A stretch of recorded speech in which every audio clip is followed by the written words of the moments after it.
Good. Brilliant. Well, look, thank you so much for having me on the show. And thank you, by the way, because I was in the middle of a major storm when our last our last interview was scheduled. So I appreciate you being willing to change the date. Absolutely. No, it's my pleasure. I'm looking forward to getting into your good work. So I want to begin our discussion before we get into your life as a strategy advisor and a coach.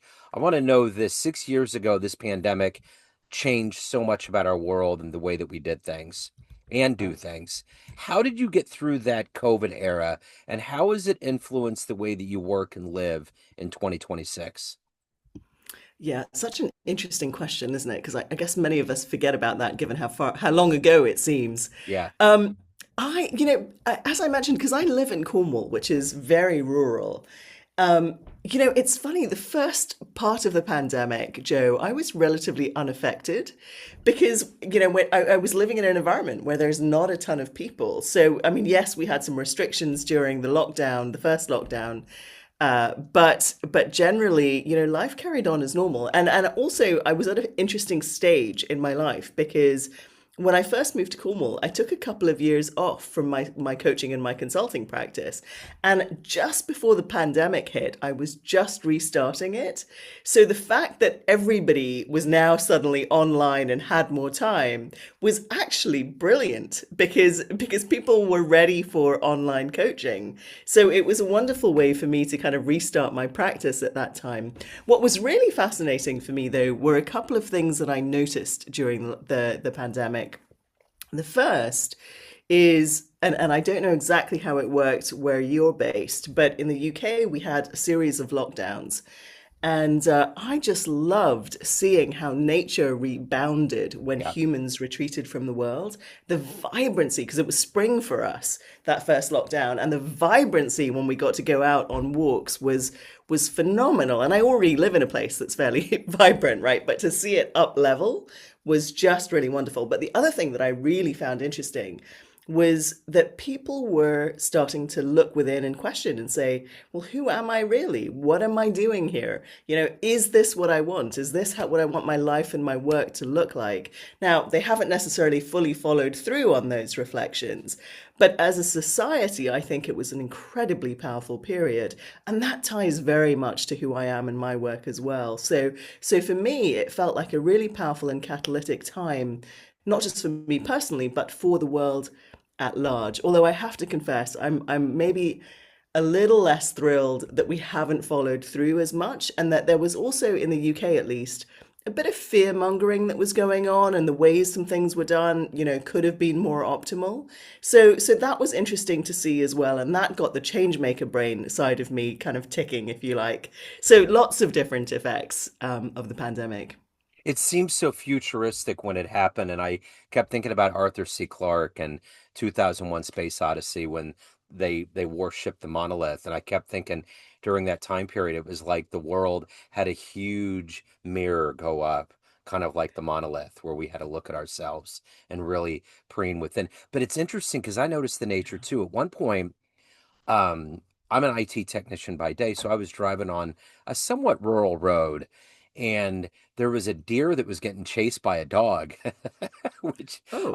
I've never seen anything like that. But it was like they were almost frolicking. It was like everything calmed down and quiet enough. It got quiet enough where this domesticated animal was chasing this wild animal. It was wild, you know? That is wild. Yeah. Yeah. I mean, chasing in a playful way or chasing, because it was desperate for food or something. No, it was a mincing of just curiosity and going after it, just trying to figure out what was going on. You know, dogs. I mean, dogs chase each other and do that kind of a thing. So I think it thought maybe it was just a bigger, more mutated version of a dog and wanted to know what it was. How wonderful. Yeah. Yeah. And I love as well that you brought in the Arthur C. Clarke analogy. I mean, it was like a mirror was held up to Yeah. ourselves. It's so powerful that you said It's that. yeah, it's wild. I remember at one point too, I would go to nature sanctuaries with my kids, and I remember I was with my son, and we pulled up. and somebody got out next to us and had a telephoto lens that was massive, and I could tell they were really being pensive about what they were doing. And there was a bald eagle that was finally there, and the guy told me after he took pictures that he had waited to get that picture for like 7 years. And again, I think it was a Wow. testament to Earth totally slowing down, because Beijing's air quality went up, the canal in Venice cleared up. Like there was things that historically were smoggy or murky that Yeah. totally cleared up within months, you know? It's incredible, isn't it? And I mean, it happened because we, I think, as a species, retreated from so much of our day-to-day activities. But it shows the power, right? If we collectively chose to make Yep. some decisions that would help our planet, we could shift things pretty rapidly. Well, and that's the thing that's the most frightening about what's happening with this administration right now in America is that the oxygenated levels in the ocean are already very dangerously low, which I don't think Yeah. people understand how much that lends to us being able to breathe on this planet. And then along Mhm. with everything else, from emission standards with coal and all that. I mean, I remember hearing years ago that before they passed, I believe it was in 72, we passed the Clean Air and Water Act. There was a lot of issues that were going on. And the reason why I looked into it was I had a friend that went to India Yeah. last year, and they went to New Delhi, and they were telling me about the air quality there, about the masks that they wore. And to pull up the relativity, he said, pull up the air quality in Kansas City and then look at what's going on in New Delhi. And I couldn't even believe that they were able to breathe in New Delhi. The air Wow. quality was unreal. The amount of smog. I mean, in the summer, they close windows because they don't want to let the smoke in. It's wild, you know. But It's gotten crazy, hasn't yeah, it? Yeah. yeah. It's really, So, really bad. Yeah, it's interesting. I'm Sri Lankan ethnically, and some relatives were telling me actually sometimes that smog now actually gets driven by the wind towards Sri Lanka. So wow. they're getting bad air quality too, secondary bad air quality. Of all things for me to bring up too with Arthur C. Clarke, he loved living there. That was like his joy in life was to It be was there. he lived up in a place called Euralia, which is up in the mountains. So yes, it's I'm it's no so glad I did coincidence that that. you brought him up. There was some kind of electrical current. So let's get into the work that you do on a daily basis and to Sure. synthesize this for a 13-year-old brain at career day in a grade school. I want you to explain to them what you do for a living. I love this question. I'm going to be curious to see whether you think it passes the school kid test. So this is what I would say. You know how sometimes some people they try really really hard to fix things in the world, but then they end up making it worse, Mhm. or maybe they actually just completely burn themselves out because they're trying so hard. Well, I help those people that are trying to make our world better in different ways. I help them do a couple of things. I help them find a way that allows their essence to come to the fore. So by essence I mean who they really are, right, at their core. And so that they can also work with the essence and the wisdom of the people and the places that they are trying to help. And I do this in part because I want them to be their best selves, to grow people in the process of doing the work that they're doing, but also to have more fun and just enable everything to flow much more easily. What did you want to be when you were that age? When you were young, growing up, what was your dream job? Do you know, it's funny, I never had a specific thing. I think I went through a lot of phases like people do, like doctor, ballerina, those kinds of things. But it's always been a really tough question for me. And the one thing I did know is I knew I was here to make a difference. I just didn't know how. But that was the only thing that as a kid was really clear to me. I was here to make a difference, and eventually I would kind of figure out the how. So take me back to your childhood in Sri Lanka. Talk to me a little bit about these foundational elements of, of what has become your ideological view of business and how you help people get to that place. What did you see growing up, consciously or subconsciously, that eventually evolved into finding your place on this planet? Yeah, I love this question. I mean there were a couple of things that I think really shaped me from an early age, and it's a couple of things. So I'm Sri Lankan as I mentioned ethnically, but I was actually born in Africa and grew up in so my early childhood was in Zambia. Wow. And I think there's something about coming from these different places and these being connected to these different cultures And of course, and we traveled, right? We would travel back and forth between those places, and and my family took us on holidays all around the world. So at a very early age, I was exposed to very big differences in how people lived and how people were treated. And so, of course, as a child, I didn't have the language that I'm using now to explain it. But what I think it did is it helped me see inequity in the world at a very early stage. And I was curious about why and how people were being treated so differently based on their color, based on their gender, based on their, relative level of wealth. Again, this wasn't fully conscious as a child. It's what I've sort of deduced as I've reflected later. But then there's some other pieces that came in as well, right? I have parents that are very much about service. My mother's a doctor by training, and in and out of work, she was very much about being of service to the people in the communities that she worked in. My father was someone who just, I think of as, like, I learned integrity from him. I can't even tell you how, Joe, because it's not like he ever sat me down and talked to me about integrity, but you just sort of pick something up from someone. And he died recently, and it was actually very interesting that almost everybody that has messaged us or spoken at the funeral or whatever it is has commented on how many people that he helped. And yet he was a very quiet man. So he wouldn't shout about it, he wouldn't tell you about it. I mean, there were people that he helped that I didn't even know he helped that I've learnt about fairly recently. So that idea of service has definitely influenced me at the same time as seeing inequity and challenge and difference. And then I would say there's one other piece that I don't know if it's because I was exposed to it as a kid or if it was more just part of my DNA, but I've always been something of a bridge builder and a peacemaker. So if I see people arguing with each other, or I just see differences that I think could be resolved, I'll often step in and try to bring people together to create more harmony. I'm not afraid of conflict per se. There's value in conflict, right? It can drive us to be more creative. But when that harmony is pointless or is just a waste of energy, there's something in me. I mean, one of my earliest memories as a child in Zambia was trying to bring different groups in school together and just create a bit of peace. So yeah, I don't know exactly where that comes from, but that's also, I think, one of those early influences. Yeah, I think that's one of the greatest gifts for the human mind is to be able to traverse geography and see how other people live. I remember seminal experiences in my 20s of going to Europe and seeing how things work. And I remember being in Paris and thinking how harmonious everybody from every different nation and different color kind of intermingled and coexisted well together. It was this kind of utopian view of 60s America that they wanted to aspire to, but I actually got to see it in my 20s in Paris. It was very interesting. And I didn't go in with any preconceived notions of kind of that artistic Paris of all of the things we knew about the bohemian writers coming from America over there. It was more of just coming into this area and feeling the way the environment was. So it's always good to see different parts of the world. It is, and that must be quite hard for you, just again, given what's going on in the US with the Oh, amount of, yeah, dissonance and disparateness. Um, but it is interesting because I mean, there is that aspiration in the US, right, to be a true melting pot. And yeah.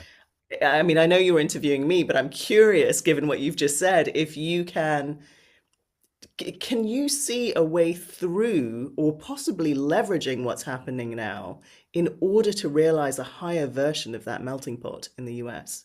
I think the thing about America and the way the Americans are, I think there's a weight to the and there's a girth to the populace and all of our voices coming together.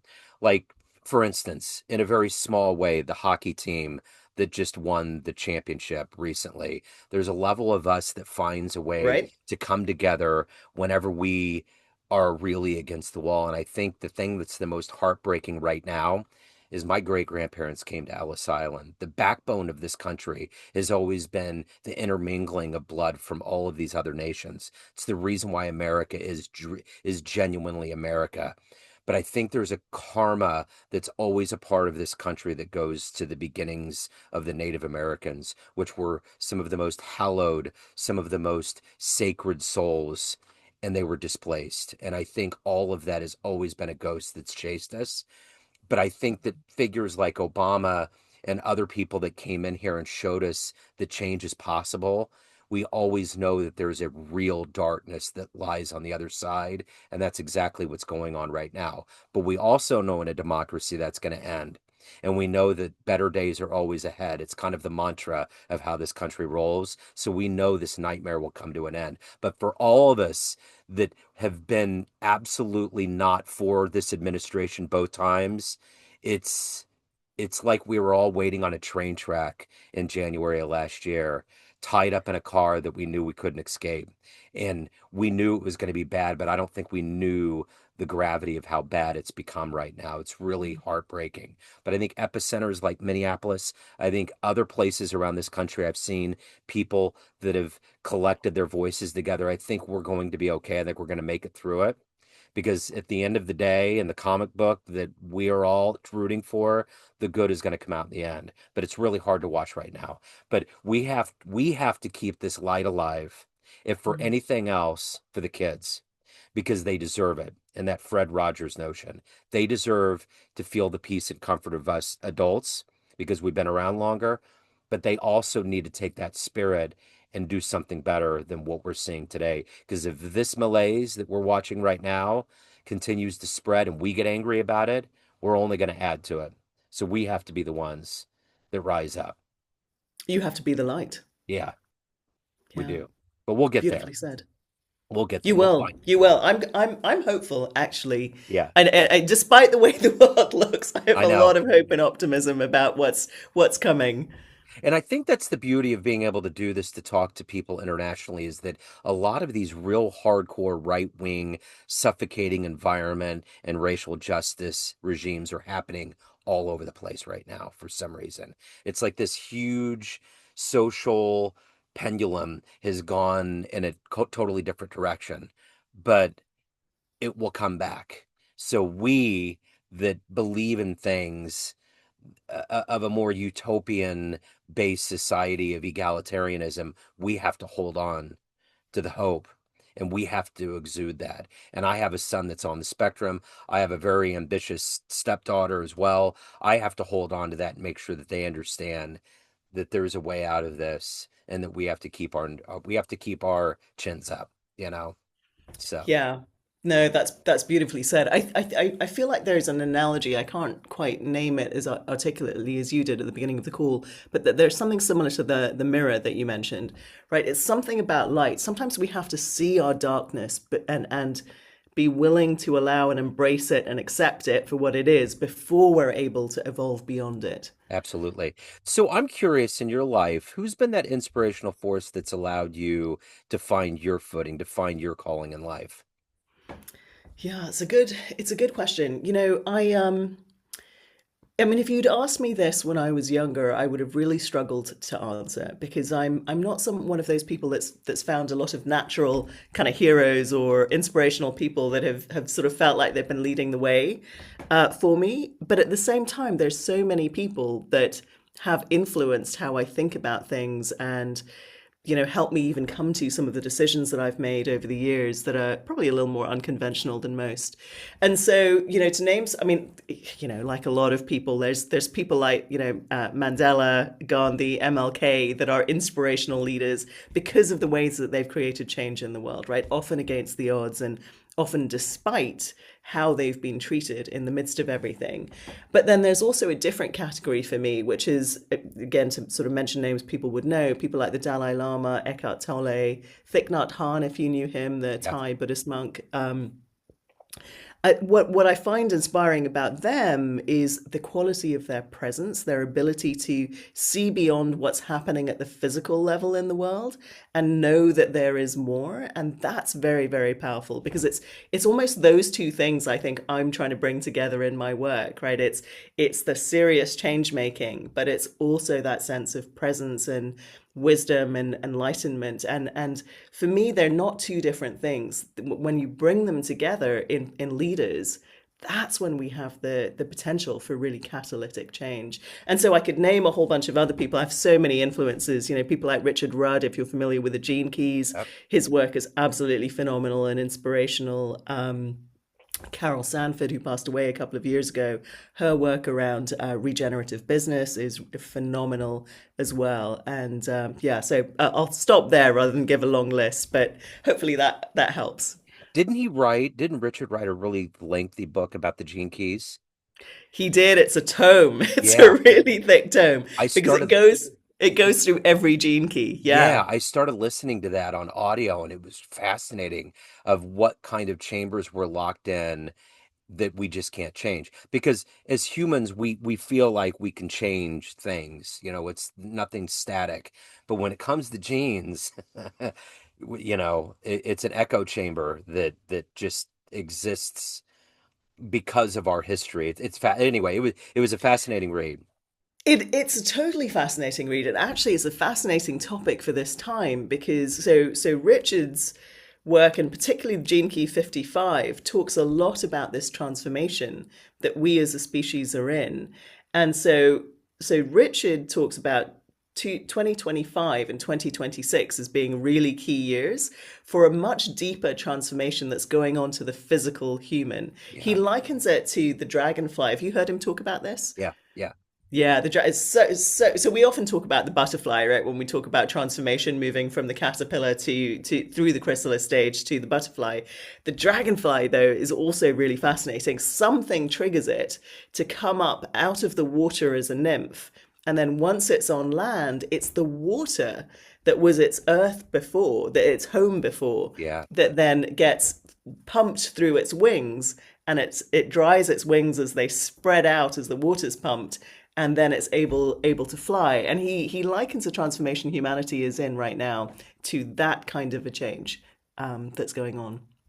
So, if you had a dream tonight ran into an 18-year-old version of you, and you had a big coffee table book of the life that you've lived so far, would that young version of you be surprised that life turned out the way it has? Yes, yes, I think she would. I think she would because when I was very young, I there were a lot of things I struggled with, particularly growing up South Asian, there's all these expectations on you, right? Who you're going to be, how you're supposed to be, Yeah. etc. And I found it quite. I found myself trapped in that for a while, and I had convinced myself I couldn't really have what I wanted. I couldn't really have the life that I wanted. I had to kind of conform in all of these ways. So yeah, I think she would be really surprised. I mean, surprised that I had the courage to break out of a lot of that and make, some slightly different decisions. I think she'd be surprised that at how much people have accepted the decisions that I've made, and maybe are even, proud of me in through it all, whether they've understood those decisions and the impacts of them or not. Um, and I think she would be surprised that I probably have as much fun as I do now. Yeah. Yeah. So, of everything that you've accomplished, when you look in the big rearview mirror of your life, what are you the happiest about, the proudest of? It's not anything in particular. I think it's connected to what I've just shared. It's that I did have the courage to make some of those decisions, and continue to kind of live a slightly alternative life. I say slightly because it's not really wild or wacky, but certainly for my family, it's unusual. But I would say the other thing is it's the person that I'm becoming, and what I think I'll be able to accomplish in I turned 50 a couple of years ago, Joe, and I had this just knowing that I had another 50 years. And I think the more I'm able to be who I can be, to allow my essence, which is, one of the things I help others with, but the more I can even allow my own essence to express purely, I think the contribution of that on the people and the places I touch is going to be significant, not in a showy way, not in a I'm going to write a book about the amazing things I've done, but it's subtler than that. It's often about just the way somebody shifts because they're talking to you, or the quietness that they find in themselves because they've gotten something from a conversation or even my just simply being with them or a question that I've asked. I think I mean, I wish I could give you something more compelling than that, but that to me Yeah, is the thing. I get it. So let's dig just a little bit deeper into that. Everyone has a perception of you, family, friends, clients, colleagues, but you run the show. What's your perception of you? Who do you think you are? Yeah, this is, I'm going to give you a dual answer to it because I've long had the sense that I have two primary poles. And the more I've reflected on that, I think the poles reflect different aspects of me. So at the personality level, who I am when I'm at my best is somebody that seems to be, very, well, I get very enthusiastic about things, and that seems to have a ripple effect on others that are around me. And then I also have this sort of playfulness that comes out when I'm at my best at the personality level, at the essence level, so a deeper level within me. The two things that I find most often are there's this very deep vein of stillness that runs through me that seems to have a quiet and calming effect on others. But there's also these like pearls of wisdom that come through me. And I mean, it's funny because, especially if they happen in a coaching context, I'm lapping up the wisdom as much as I'm hoping my clients are, right? Yeah. So that's how I think of myself, kind of having these two primary poles that I seem to somehow oscillate between. And maybe one day they'll come together. I'm not sure. Remains to be seen. So if anyone wants to take the next step, they want to reach out, they have questions, they want to hire you, any of the good business, where do they go? Best place to find me is LinkedIn. It's where I'm most active, and I'm really easy to find. Rashmir, my first name, Rashmir, is pretty unusual, and then I have a very long last name. So if they look me up on LinkedIn, they'll find me there. They can also look me up on my website, rashmir.net, so rashmir.net. But LinkedIn is definitely where I'm most active, so anyone's welcome to reach out and connect there. I love connecting with new people. Wonderful. Rashmir, this has been absolutely wonderful. Thank you so much for taking a minute out. We just absolutely ran away with our time here. Oh Best of gosh. luck with everything. It's been absolutely wonderful. Great to meet you. Oh, likewise, Joe. Thank you so much for having me on the show, asking great questions and sharing some of your perspective as well. Yes, absolutely.